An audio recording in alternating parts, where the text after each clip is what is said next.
pertanyaan, apakah istri selingkuh boleh dicerai? Boleh, ya, jelas, ya. Ketika Anda sudah nggak sayang, ya, boleh. Karena Saksikan dan dukung terus channel Kang Kumis, mengulas seputar problem rumah tangga, percintaan hingga masalah perselingkuhan. Assalamualaikum warahmatullahi wabarakatuh.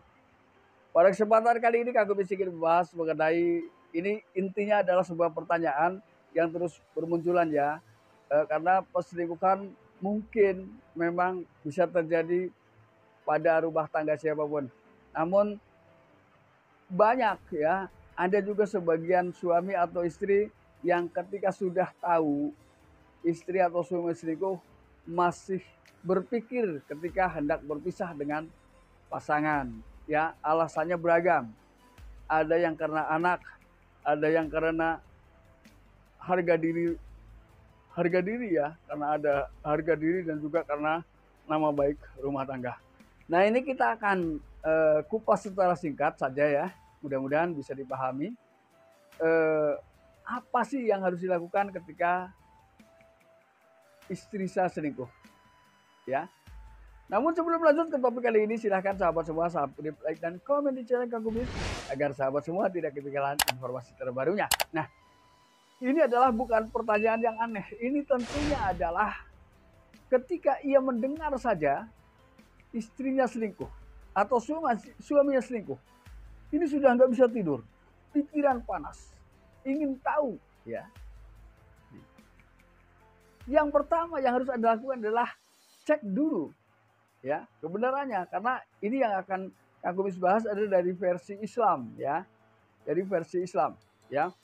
Ketika Anda yakin betul, ya, jangan gampang menuduh, karena menuduh tanpa bukti ini juga tidak baik, ya. Ketika Anda bisa membuktikan, ya, dengan 4 orang saksi, ya. Ketika Anda bisa membuktikan dengan 4 orang saksi, maka hukumnya boleh dijatuhkan, yaitu 80 kali cambukan. Ya, lakukan itu ketika memang Anda punya bukti yang kuat, ya. Saya rasa tidak mungkin ya untuk situasi itu, ya. Ini. Tapi sebetulnya mungkin ketika digerebek, ya. Gerebek itu saksinya lebih dari 4, ya. Bisa jadi seperti itu. Nah, ketika Anda kok masih sayang, artinya Anda tidak ingin cerai, maka cukup dicambuk 80 kali. Nah, dicambuk yang serius, ceder, mungkin Anda kasihan. Lalu Anda bisa atur menggunakan 80 lidi, Anda ikat, Anda pukul pelan-pelan, ya. Ini menggugurkan itu, ya, menggugurkan hukum cambuk, ya. Kalau masalah dosa itu bukan urusan kita, ya. Itu urusan Allah dengan pelakunya. Tapi itu hukum secara Islam, ya. Lalu apakah Anda ingin tahu dasarnya? Nah, ketika Anda ingin tahu dasarnya kenapa itu digunakan sebagai dasar hukumnya adalah surat An-Nur ayat 4 sampai 5, ya. Buka di situ. Ya, karena kalau saya jelaskan di sini terlalu panjang, ya. Surat Al-Nur ayat 4 sampai 5 di situ diterangkan jelas. Buka saja di Al-Qur'an, ya. Ada, ya. Jadi ketika Anda masih sayang, maka Anda cukup mencambuk pasangan Anda sebanyak 80 kali. Itu pun Anda dibutuhkan adanya 4 orang saksi, ya. Ketika Anda bisa membuktikan itu, maka cambuklah, ya.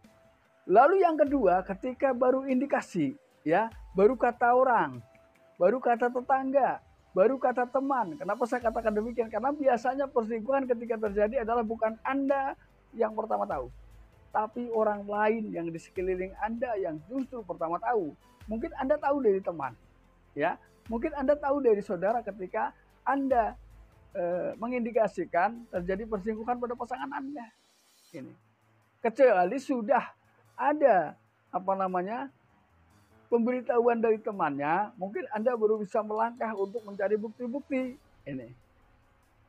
Nah, namun di sini menuduh tanpa bukti adalah tidak dibenarkan, ya. Maka ketika ingin melakukan hal seperti itu, kumpulkan bukti yang kuat, ya. Jadi ketika Anda cemburu, Anda menuduh, ini sudah ada kelengkapan untuk menguatkan bahwa mungkin itu benar-benar terjadi, ya. Ini hal kedua yang harus Anda lakukan. Ya, kenapa demikian? Ya, pada masa Rasulullah dijelaskan datang seorang pria bertemu dengan Rasulullah dan mengadu. Ya, ya Rasul, istri saya yang sangat saya cintai, sangat saya sayangi, namun di sisi lain ia tidak pernah menolak sentuhan dari tangan-tangan pria lain. Lalu apa yang harus saya lakukan? Rasulullah menjawab, ceraikan. Lalu anak ini, ya, seorang laki-laki ini menjawab lagi, tapi saya masih sayang ya Rasul, tapi saya masih cinta ya Rasul, apa yang harus saya lakukan? Lalu Rasulullah kembali menjawab, ya, bersenang-senanglah kamu dengan istrimu. Maka di sini sebetulnya hukum dicerai atau tidak kembali kepada Anda. Walaupun ketika istri betul-betul terbukti selingkuh juga tidak ada kesalahan ketika diceraikan. Namun ketika baru indikasi, hati-hati, jangan gampang menuduh, ya. Ini hal yang harus Anda perhatikan. Kenapa demikian? Makanya ketika seseorang mendaftar, ya, untuk pengajuan perceraian misalnya dari suami, ya, atau menceraikan istri, ya, karena kalau suami kan berhak menceraikan dan si istri hanya berhak mengajukan gugatan cerai. Apakah gugatannya diterima atau tidak itu urusan suami.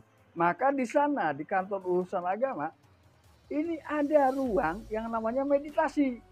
Ruang ini tujuannya adalah untuk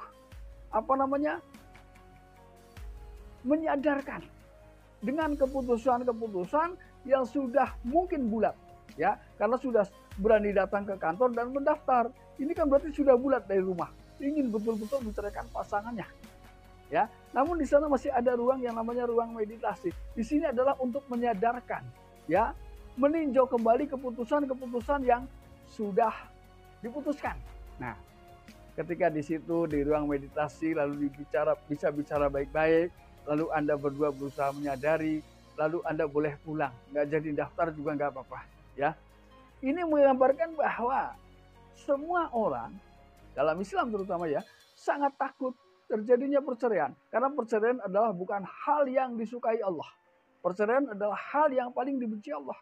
Maka tentunya untuk menghindari kebencian-kebencian dari Allah dibentuklah langkah-langkah.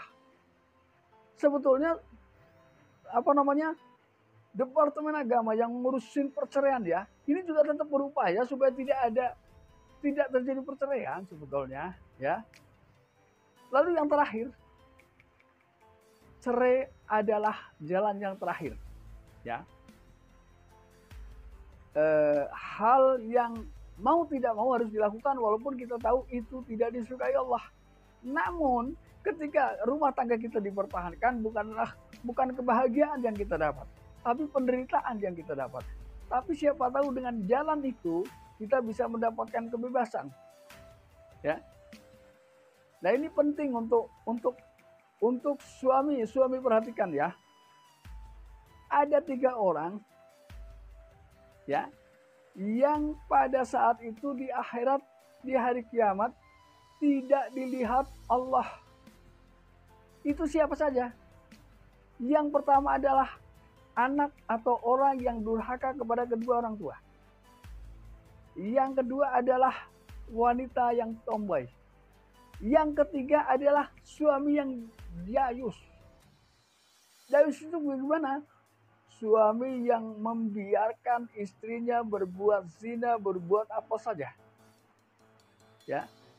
Jadi bahasa simpelnya adalah suami yang tidak punya rasa cemburu. Jadi masa bodoh amat. Nah, ini kadang mungkin orang berpikir, dosa-dosa dia.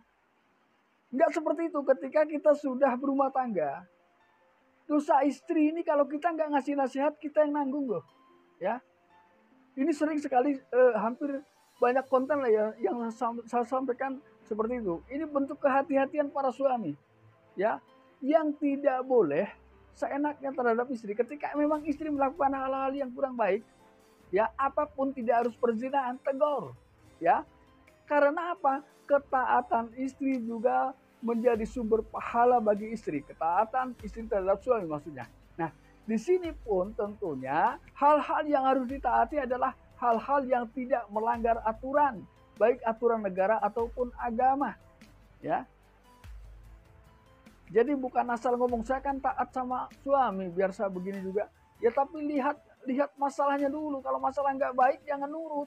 Ya, beri alasan ini melanggar sayangku, jangan dilakukan.